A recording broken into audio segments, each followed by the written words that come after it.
अगर हमारी डाइट की क्वालिटी अच्छी रहती है, हमारा एक्सरसाइज लेवल अच्छा रहता है और हमारा स्ट्रेस लेवल कम होता है, तो उससे हमारी आगे जाके पीढ़ियों में प्रॉब्लम ठीक होगी। दूसरी बात मैं आपको कहूँगा कि दुनिया भर में देखा गया है कि अगर हम लाइफस्टाइल को इम्प्रूव करते हैं ये सारे चीज़ों को करके, तो कुछ सालों के बाद हार्ट की बीमारियाँ, नॉन कम्युनिकेबल जो बीमारियाँ हैं, लाइफस्टाइल रिलेटेड बीमारियाँ हैं, वो कम होना शुरू होती है। तो आपके माध्यम से मैं कहना चाहूँगा कि बच्चों से, स्कूल गोइंग चिल्ड्रन से लेकर एडोलेसेंट से लेकर हमें वो हेल्दी पैरामीटर्स अपनाने चाहिए जो आगे जाके हमारे हेल्दी नेशन को बनाएंगे, और हेल्दी नेशन के कारण इकॉनमी भी इम्प्रूव होगी और हमारी जो कंट्री की हेल्थ है वो बेटर रहेगी। तो ये दूसरी बात है कि हमने अर्ली स्टेज से शुरू करना है, but it is never too late. किसी भी एज में हम अगर अपना लाइफस्टाइल इंप्रूव करते हैं तो उसका पॉजिटिव इम्पैक्ट रहता है और हेल्थ पे कम होता है। बाकी मेडिकल साइंस हमारी तरफ से हम क्या कर सकते हैं, मेडिकल साइंस में प्रोग्रेस होती रहती है, डिफरेंट टाइप के नए नए डिवाइसेस, नए नए इक्विपमेंट आते रहते हैं, बट वो एक समस्या है कि हम प्रॉब्लम को चेज कर रहे हैं। प्रॉब्लम ना हो उसके लिए लाइफस्टाइल इंप्रूवमेंट करने की ज़रूरत है। अगर प्रॉब्लम हो गई तो हार्ट अटैक हो गया किसी को, तो प्राइमरी एंजियोप्लास्टी की जा सकती है। उसके बड़े अच्छे हमारे पास इक्विपमेंट आ गए हैं, बड़े अच्छे एक्सपर्टीज़ आ गया है, बड़े हॉस्पिटल्स हमारे पास अवेलेबल हैं।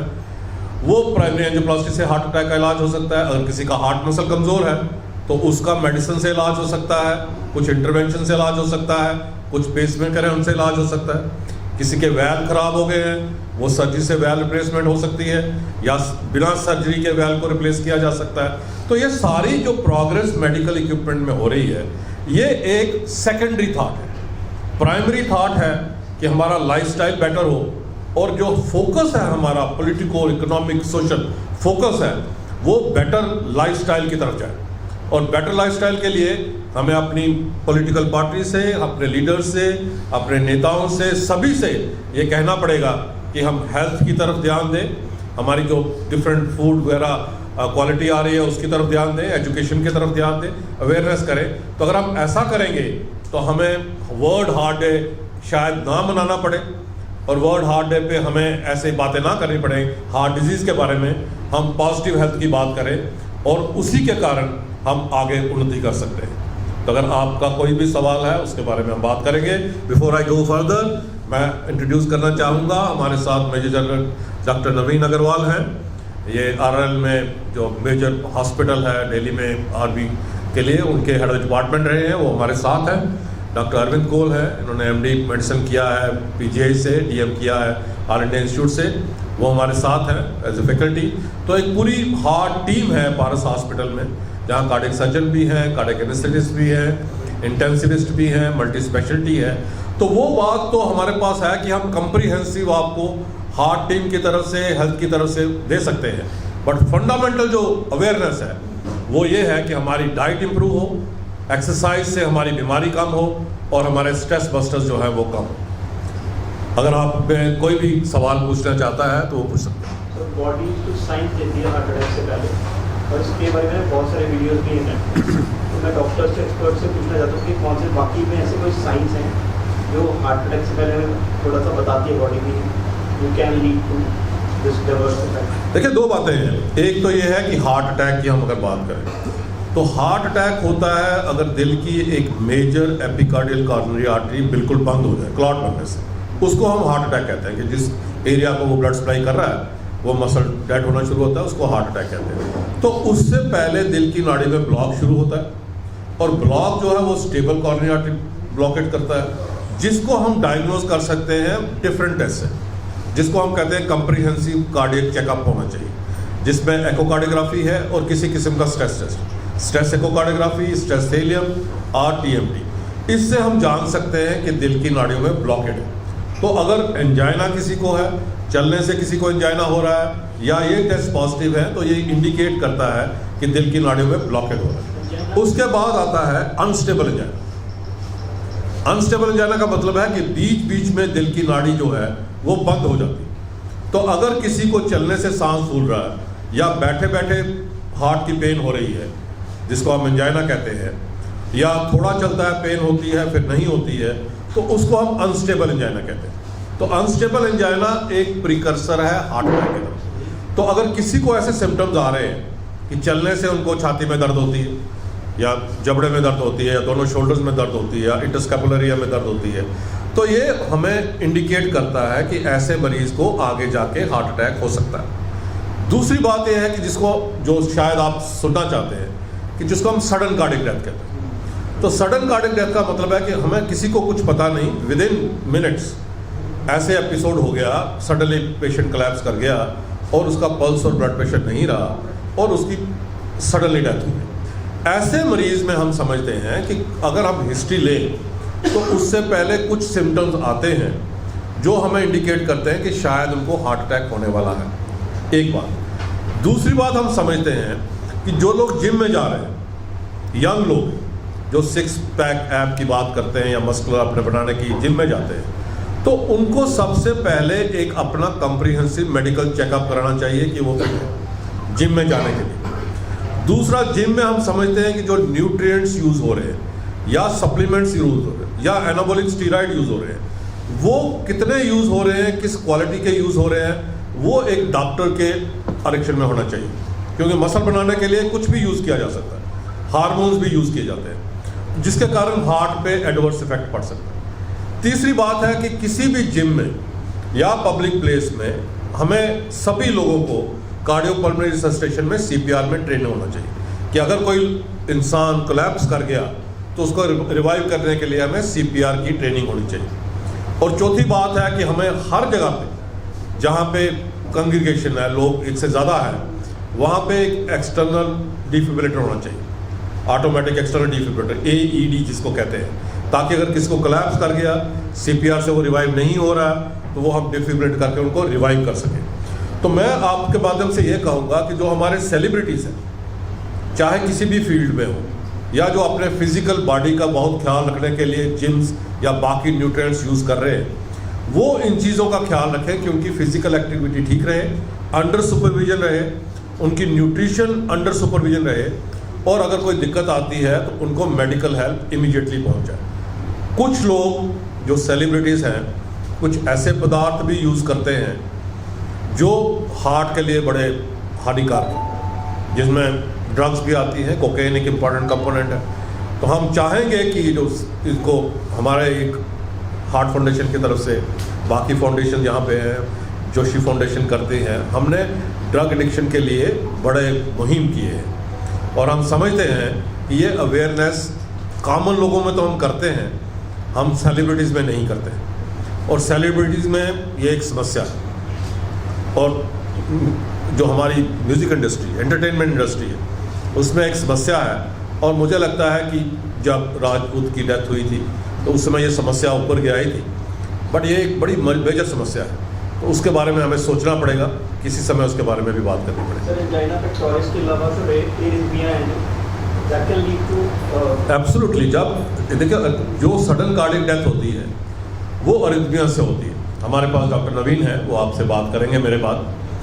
तो वो अरिथमिया से डेथ होती है, उसके मल्टीपल कारण हैं। जब हार्ट बीट, जो बड़े वाला चैम्बर है वेंट्रिकल, वो जब फास्ट बीट करता है तो उसको हम वेंट्रिकल टैकीकार्डिया कहते हैं। वो अनस्टेबल होता है, वो सारे ऑर्गन्स को ब्लड सप्लाई नहीं दे पाता। और जो फिब्रिलेट करता है, बिल्कुल थोड़ा बहुत कंट्रैक्ट करता है, बट वो पूरी तरह से हार्ट से ब्लड बाहर नहीं जा पाता, उसको हम वेंट्रिकल फिब्रिलेशन कहते हैं। तो जो सडन कार्डियक डेथ है वो 90% लोगों को वेंट्रिकल टैकीकार्डिया से या वेंट्रिकुलर फिब्रिलेशन से होती है। तो उसके मल्टीपल कारण हैं, बट उसका सबसे इंपॉर्टेंट कारण है दिल की नाड़ी का बंद होना। मैं इसमें हार्ट अटैक वर्ड इसलिए नहीं यूज़ कर रहा कि उस समय हार्ट अटैक हुआ नहीं।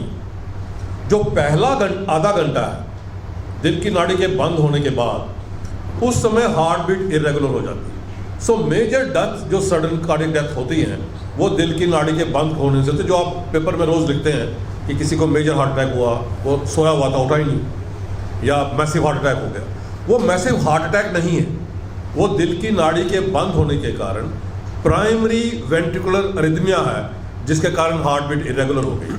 बट ये एक इंपॉर्टेंट कारण है, बट ये सिर्फ एक ही कारण नहीं है। बाकी कई चैनलोपैथीज होती हैं, कई ड्रग्स के कारण ये होता है, कई बार मसल में प्रॉब्लम है, मसल मोटा है, हाइपरट्रॉफिक कार्डियोमायोपैथी है, दिल का मसल कमज़ोर है, उसमें जो डायलेटेड या इस्केमिक कार्डियोमायोपैथी है उसके कारण होता है। सो हार्ट बीट इरेगुलर होना और सडन कार्डियक डेथ होने के मल्टीपल कारण, बट मोस्ट इंपॉर्टेंट कारण दिल की नाड़ी का बंद होना। इसलिए हम कहते हैं कि जो आधा घंटा है दिल की नाड़ी के बंद होने के बाद वो बड़ा इंपॉर्टेंट है, वो घर में होता है या किसी जगह होगा जो आउटसाइड द हॉस्पिटल होगा, तो उस दौरान में उनको अगर हम किसी तरीके से रिवाइव कर लें ऐसे लोगों को, तो वो नियर नॉर्मल लाइफ जी सकते हैं। और उसको रिवाइव करने के क्या तरीके हैं? 2 तरीके। एक तरीका है कि हम कार्डियक रिससिटेशन करें। हम पल्मोनरी कंपोनेंट को आजकल पर्टिकुलरली कोविड के बाद कम रिस्पेक्ट देते हैं, बट कार्डियक रिससिटेशन करें CPR करके। और उसमें हम समझते हैं कि हर एक इंसान 12 साल 13 साल की उम्र के बाद स्कूल गोइंग चिल्ड्रन को ये कंपलसरी पार्ट ऑफ करिकुलम होना चाहिए कि उनको CPR सिखाया जाए। ये एक कंपोनेंट है उस समय हार्ट बीट को इरेगुलर को रिवाइव करने का। दूसरा है कि वेंट्रिकुलर टैकीकार्डिया वेंट्रिकुलर फिब्रिलेशन है, तो उसको हम एक्सटर्नल डिफिब्रिलेटर से, छोटा सा मशीन होती है, बड़ी सस्ती सी मशीन है।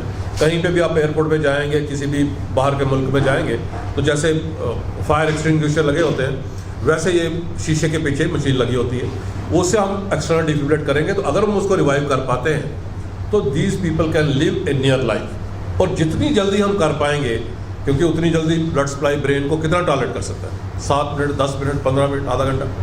यंग लोग ज़्यादा टॉलरेट कर सकते हैं, बुजुर्ग कम टॉलरेट कर सकते हैं। तो जितनी जल्दी हम रिकॉग्नाइज करें कि हमारे करीब के बंदे को कोलैप्स कर गया है, उसको हम CPR करें, उसको हम रिवाइव करें। आजकल हमारी कंट्री में हम सडन कार्डियक डेथ के बारे में एक सेपरेट मुहिम चला रहे हैं अवेयरनेस करने के लिए और लोगों को सिखाने के लिए CPR। और दूसरा ये एक्सटर्नल डिफिब्रिलेटर से हम उससे कर सकते हैं। बट ये जानना ज़रूरी है कि कॉर्नियल आर्टरी बंद होना एक इम्पॉर्टेंट कंपोनेंट है, बट सिर्फ यही एक कंपोनेंट नहीं है, किसी और कारण से भी हो सकती है। जैसे मैंने कहा, मसल डिजीज से हो सकती है, ड्रग से हो सकती है, चैनलोपैथी से हो सकती है। डॉक्टर नवीन उसके बारे में बात करेंगे। तो ये एक इम्पॉर्टेंट कंपोनेंट है दिल की नाड़ी का करने का। तो सडन कार्डियक डेथ को रिवाइव करने का ये तरीका है। लास्ट क्वेश्चन आपसे है, क्योंकि आपने कहा था कि लाइफस्टाइल चेंज करो तो बच सकते हो आपसे।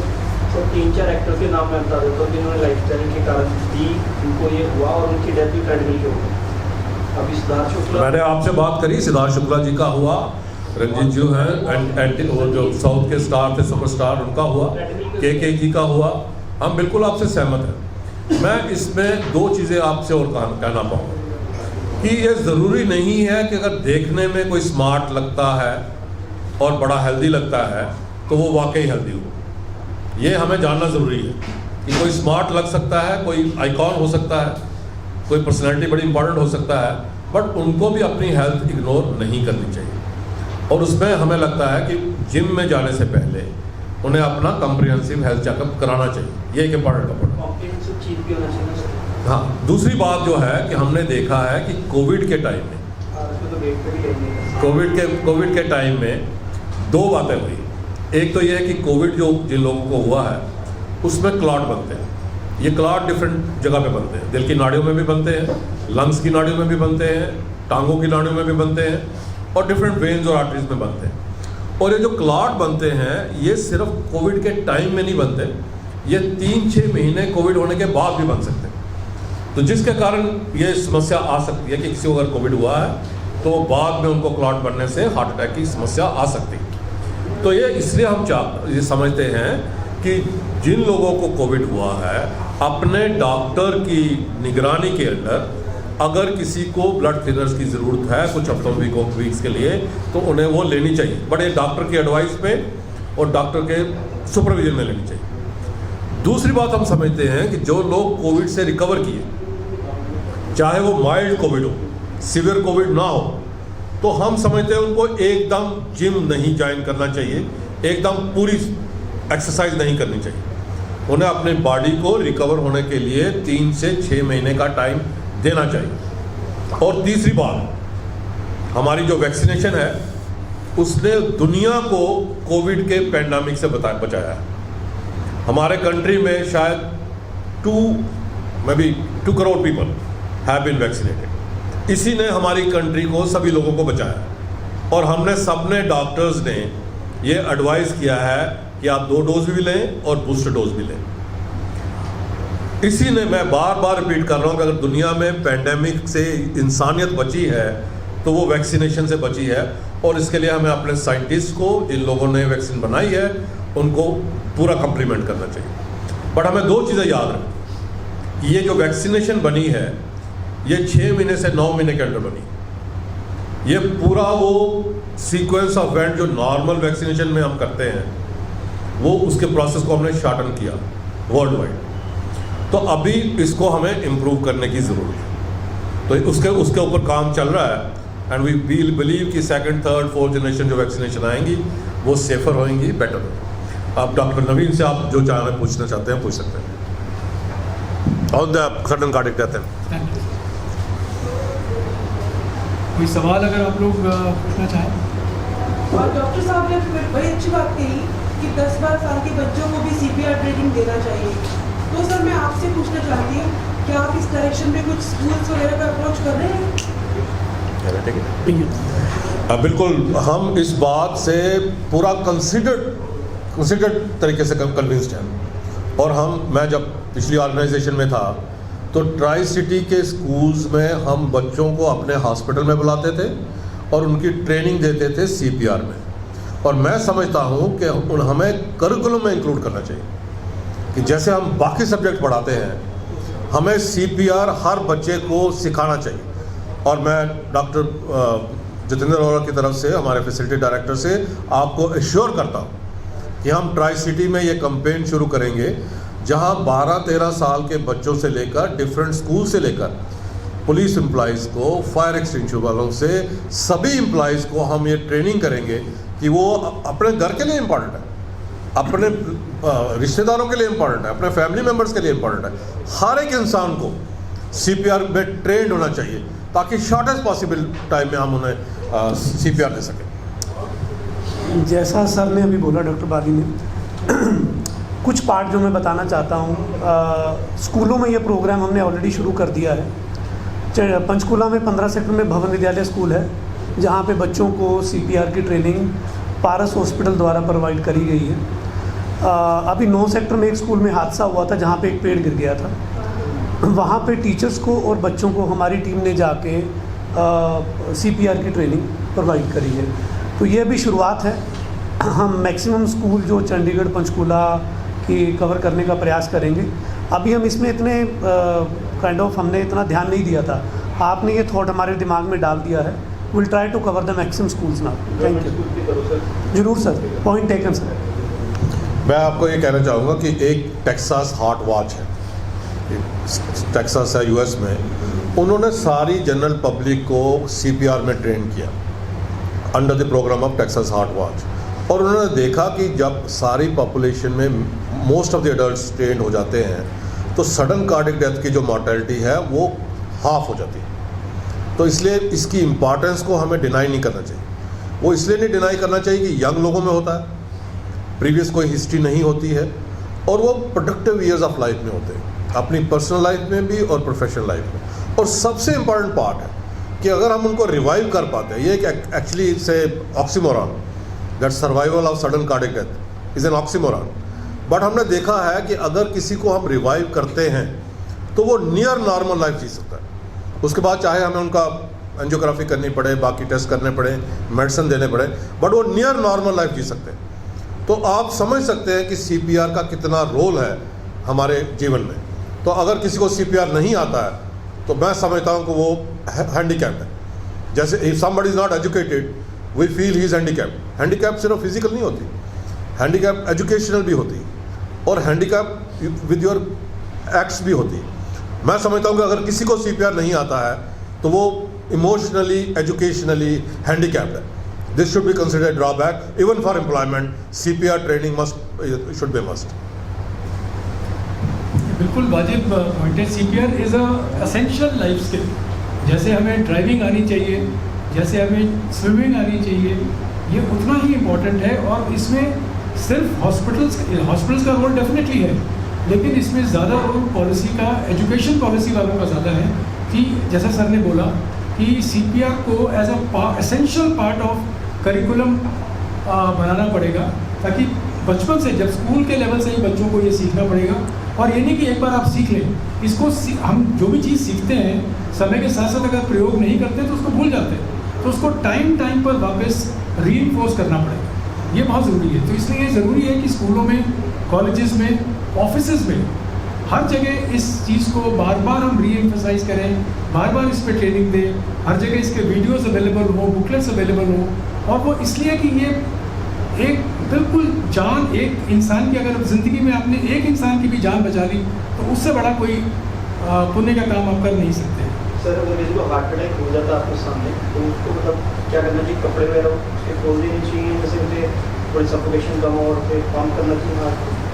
देखिए, हार्ट अटैक और सडन कार्डियक डेथ में सर ने बताया थोड़ा, हम तो उसे हार्ट अटैक ही कहेंगे, जिसको अगर कोई व्यक्ति आपके सामने बेहोश होकर गिर जाता है, ठीक है, और आपने सबसे, और अगर ये दोनों चीज़ें नहीं हैं, पल्स नहीं है, सांस नहीं है, अगर दिल की धड़कन आप सुन सकते हैं वो नहीं है, तो इमीडिएटली आपको उसको लिटा करके, फ्लैट हार्ड ग्राउंड पे लिटा करके, कपड़े खोल करके उसकी शर्ट वगैरह खोल दीजिए, टाइट अगर कपड़े पहने हुए वो खोल दीजिए, और इमीडिएट उसका CPR स्टार्ट करना चाहिए।